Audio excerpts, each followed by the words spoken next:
Hayatta bazı alışkanlıklar büyük pişmanlıklara sebep olur. Kumar, alkol, gece hayatı, kötü arkadaşlıklar gibi alışkanlıklar bunlardan sadece ilk akla gelenlerdir. Bazı oyunların da insan hayatına böyle etkisi olduğunu sakın unutmayın. Özellikle online oyunlar bunun başını çeker. Souls-like oyunlarında birçok insanın hayatını kararttığını görmüşlüğüm vardır. Ama online oyunlar burada başı çeker. Bizim gibi yoğun iş hayatına sahip insanların 15 saatlik bir hikayeli oyunu bitirmesi bazen 2-3 haftayı bulabiliyorken kalkıp online oyun oynamak gibi bir lüksümüz yok. Çünkü biliyoruz ki bu bataklığa saplanırsak tüm sosyal düzenimiz bozulur. Bu zamana kadar birçok online oyundan kaçmayı başardık. Ama Discord sunucumuzda ismini vermek istemediğimiz bazı isimler bize bir oyun tavsiye etti. Abi gelin beraber oynarız, çok eğlenceli, deri gibi droplar düşüyor, para bile kazanırsınız sözleri aklımızı karıştırmayı başardı. En son Cadılar Bayramı indiriminde maalesef 200 lira vererek hayatımızın en büyük hatalarından birini yap ve Rust denen illete bulaştık. Bu video hem inceleme hem de bu tür kötü alışkanlıklar edinmeme üzerine bir tavsiye niteliğindedir. Kanala abone olarak belki bizi bu bataklıktan kurtarabilirsiniz.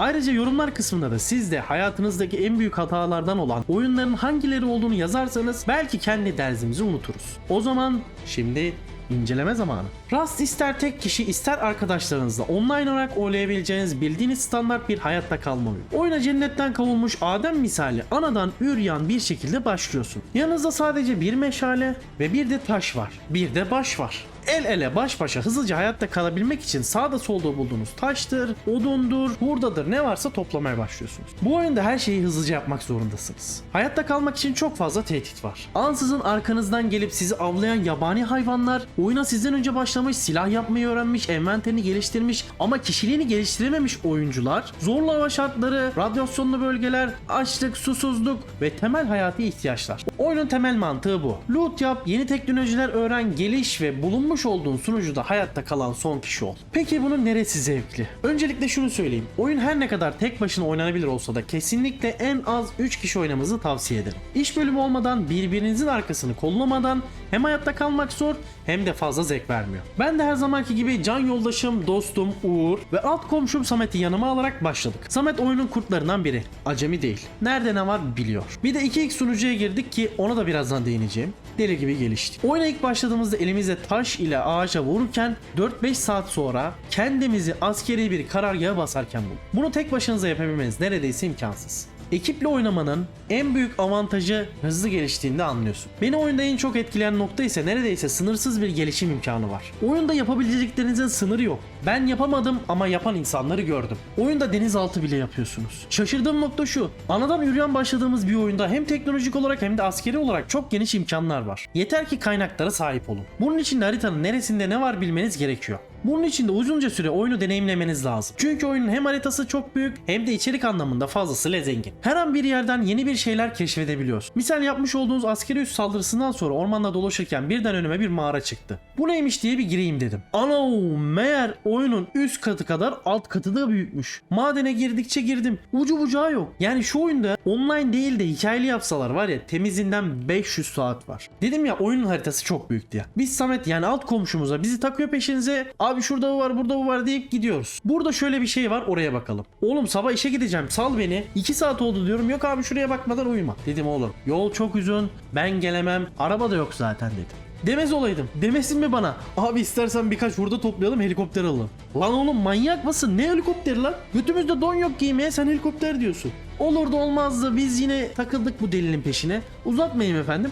Biz Samet'le gittik bir yerlere birkaç kişiyle görüştü. Sonra yanıma geldi. Abi dedi 200 hurda sende var mı? Bendekiler yetmedi dedi. Dedim bende hurda ile helikopter mi alınır dedim. Abi sen orasını karıştırma hurdaları bana ver gerisine karışma dedi. Meğer oyunda para yerine hurda veriyorsun. Kumarda da şansım yaver gitti. Orada da kazandığım hurdaları verdim Samet'e. O da az önce konuştuğu adamın yanına gitti. Sonra abi şuraya bak. Şimdi bizim helikopter oraya gelecek dedi. Bir baktım harbi dediği gibi oldu. Atladık helikoptere. Bildiğin haritayı helikopterle dolanıp durduk. Ama merak etmeyin. Oyuna ilk başladığınızda nasıl helikopter bulacağım da alacağım diye dert etmeyin. Ormanda bulacağınız başıboş atlara da binebiliyorsunuz. Onlar da bayağı iş görüyor. Dedim ya bu oyunda sınır yok. Oyunun grafikleri desen gayet başarılı. Hatta bayağı iyi. Öyle orta sistemli bilgisayarlar istediğiniz performansı alamayabilirsiniz. 3060'lı ekran kartımla bile yer yer zorlanma olmadı değil. Oyunda gece gündüz döngüsü oyunun atmosferine ciddi anlamda katkı sağlıyor. Bunun yanında oyunun bana göre en büyük eksikliği sunucuya bağlanma sorunu. Oyuna başlayabilmek için en az 10 10-15 dakika beklemeniz gerekiyor. O da internetiniz iyiyse. Kötü bir internet bu sürede daha da uzayabiliyor. Benim Rust için söyleyebileceğim en olumsuz konu bu diyebilirim. Onun dışında neredeyse her şey keyifliydi. Hele bir de sağlam arkadaşlarınızla girdiğinizde çok rahat hayatınızı kurtarabilirsiniz. Ben büyük bir ihtimal oyunun parasını çıkartana kadar, drop düşene kadar devam edip ondan sonra salarım. Yoksa her gün bu oyuna gireyim desen için içinden çıkamazsınız. Kanala video atamayız. Son olarak da oyunun en zevkli işlerinden biri de milletin evini patlatmaktı diyebilirim. Kilitli evleri patlatmak için D4 tarzı bombalar yapmanız gerekiyor. Onu yaptıktan sonra gidip istediğiniz evi patlatıp tüm eşyaları alabilirsiniz. Ben daha o seviyeye gelemedim. Ama kapısı açık olan bir eve girip deli gibi loot yapmışlığım oldu. O da fena sayılmazdı. Aklıma gelmişken oyunda en önemli şeylerden biri de yapmış olduğunuz eviniz. Evi bir kere yaptım rahatım diyemiyorsunuz. Siz oyunda yokken evinizin sağlam durabilmesi için yeterli miktarda taş, odun, eritilmiş metal, yüksek kaliteli metal artık ne değerli bulabilirseniz eve koymanız gerekiyor ki eviniz yıkılmasın. Ev yıkılmasın ki siz de evin içinde rahat rahat uyuyabilirsiniz.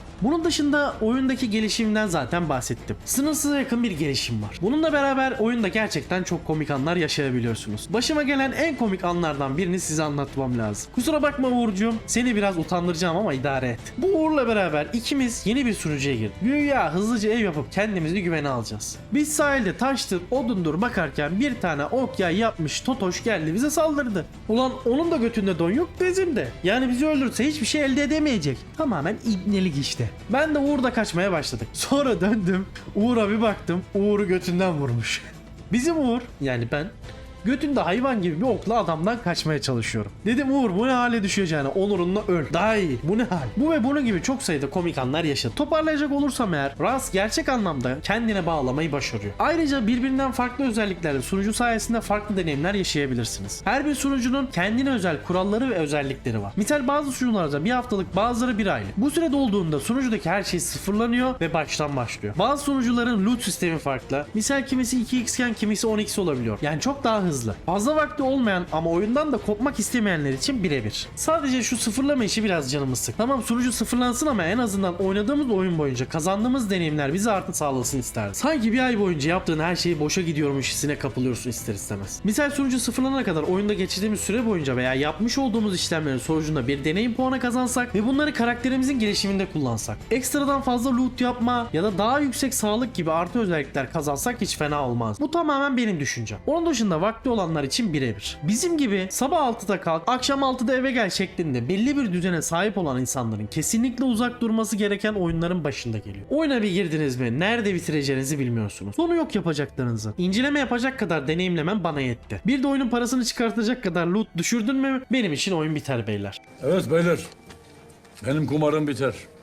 Çok kısaca birkaç oyun gelişiminden de bahsedip bitireceğim. Oyun ilk olarak Aralık 2013 yılında erken erişim olarak piyasaya çıktı. Tam sürümüne ise 5 yıl sonra Şubat 2018 yılında geçebildi. Oyun ilk başlarda Daisy klonu bir mod olacakken geliştirme süreci abartılınca ayrı bir oyun haline aldı. Geliştirici firmada durmadan zombilerle mücadele etmenin zevkli olmayacağını ve asıl oyunla rekabetin zor olacağına kanaat getirmesi bir başka önemli sebep. Şubat 2014 yılında oyundaki zombileri kaldırıp onların yerine ayılar ve kurtları getirdiler. Ocak 2021 yılında Twitch yayıncılarıyla anlaşan geliştirici firma büyük bir sükse yakalamayı başardı. Oyunun popülerliği ciddi anlamda sıçrama yaşadı. Öyle ki 2017 yılında 5 milyon bantlarına satış yapan Rust, 2021 yılında ise 12 milyon satış rakamını devirmeyi başardı. Son olarak oyunun Unity grafik motoruyla yapılmış olsa da gayet başarılı grafikleri olduğunu tekrar hatırlatayım. Unity gerçekten çok enteresan bir oyun motoru. Hakkını verdikten sonra çok başarılı oyunlar ortaya çıkartılabiliyor. Bu haftalıkta bizlerden bu kadar. Hem bizleri desteklemek hem de motivasyonumuzu yükseltmek için kanala abone olmayı ve yorum yapmayı, aynı zamanda Discord sunucumuza da gelip sohbetimize katılmayı unutmayın. Son olarak da açıklamalar kısmında linkini bulabileceğiniz podcastlerimizi dinlemeyi unutmayın. Arzu ederseniz de kanala katılarak veya süper teşekkürü kullanarak bizlere nakintoş destek verebilirsiniz. Unutmayın ki oyunlar öznel bir nesnedir. Kişiden kişiye farklılık göstermesi de gayet doğaldır. Bir sonraki videoda görüşünceye kadar oyunla kalın. Bu yeni konsepti inşallah beğenirsiniz. Benim için zor bir video kaydı oldu ama buraya kadar izlediğiniz için de teşekkür ederim.